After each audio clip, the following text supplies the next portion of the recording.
This is a size 20.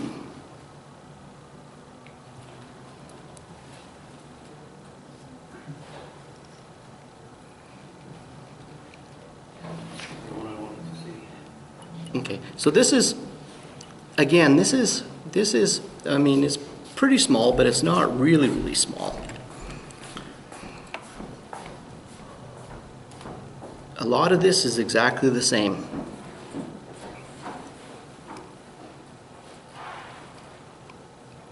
So I'm going to tie that on there.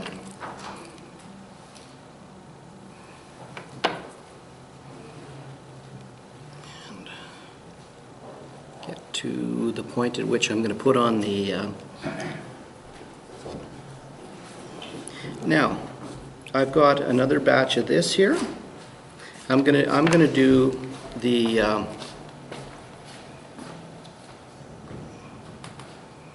post in exactly the same way.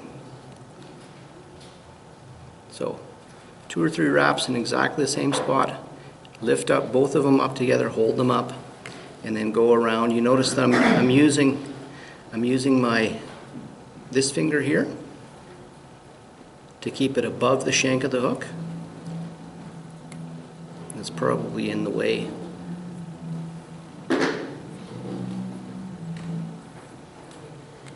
So, there. Got a post, and I'm going to take it down, back to the shank of the hook, let it hang. So there, I've got the post. I'm going to cut this. I'm going to make a couple cuts there so it looks more like a mayfly.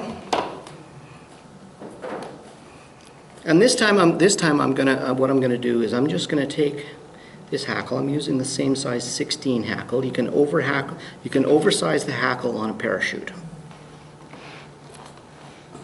You do not need to use the same size hackle. Whereas with the standard dry fly with the hackle wrapped around the shaft, you sort of have to either get it close or undersize it.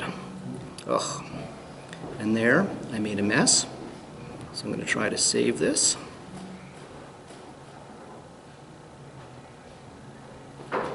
So I've got it trapped, but then I want to get around like that.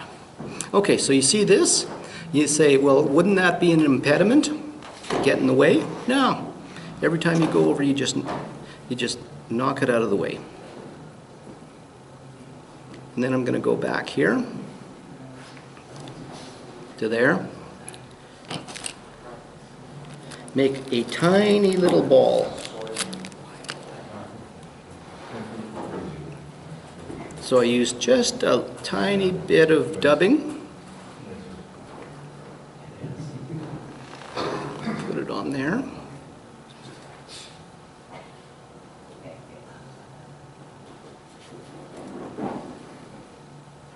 Now, if you wanted to tie females like the female Adams and stuff like that, you could use a different color, like an orange or a yellow or something like that to indicate the egg sac. And then for the tails, I'm going to use this stuff. This is Coq de Lion, which is a really neat feather. It's got all this barring on it. You see can you see each individual fiber has dark and light spots. It's just amazing stuff. Here's one that's a little bit darker. Okay. No. Turn it that way. So this stuff makes great tails. Okay.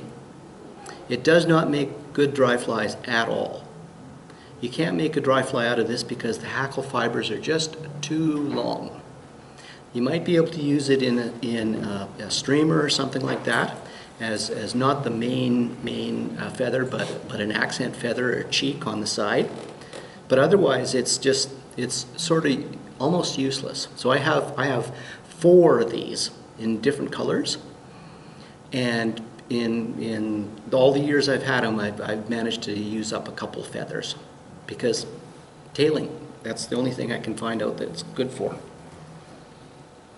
But it's really good for tailing because it's nice and long. So I'm going to take a bunch of fibers here.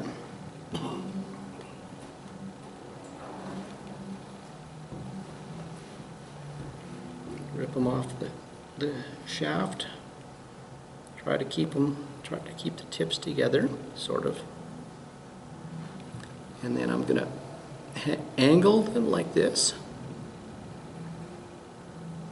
Okay, so I've tied them in there. And then that's a little bit long, so I'm just going to pull it a little bit, make it a little shorter like that.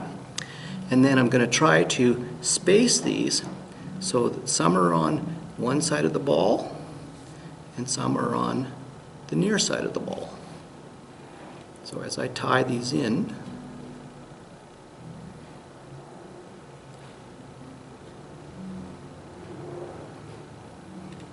I get them spread out.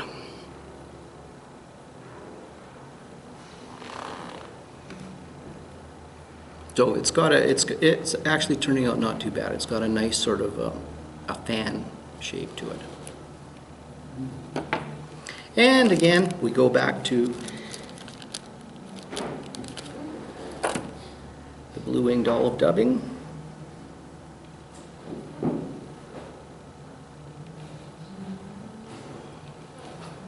So the thing you soon discover about dubbing is that you use so little of it that a package will last you a long, long time. Like I'm sure I bought this package back in the 90s.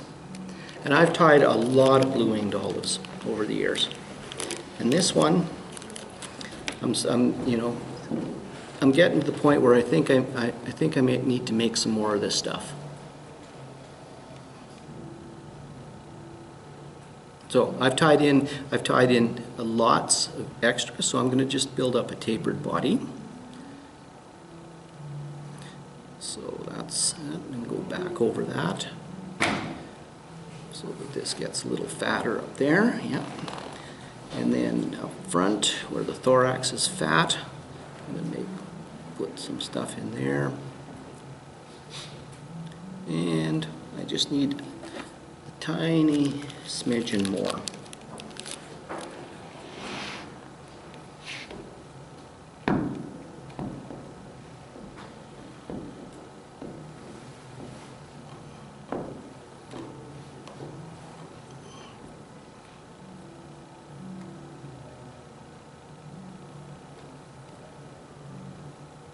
Okay.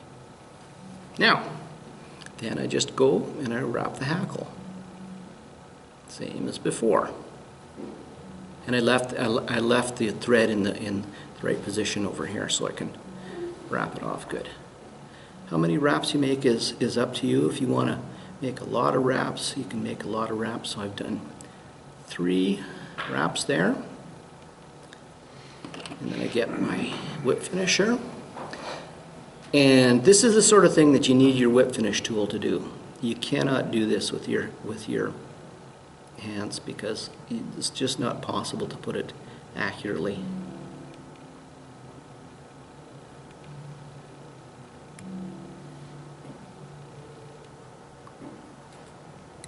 Okay, so now I'm going to give this a little pull. I hold onto the hook, and I gave that a little pull just to make sure it's nice in there, nice and tight.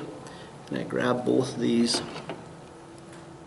And I try to clip them both off at once without clipping too much of the hackle. There. If I end up clipping off one at a time, that doesn't hurt so much. So there's the thing, and that's what the fish sees.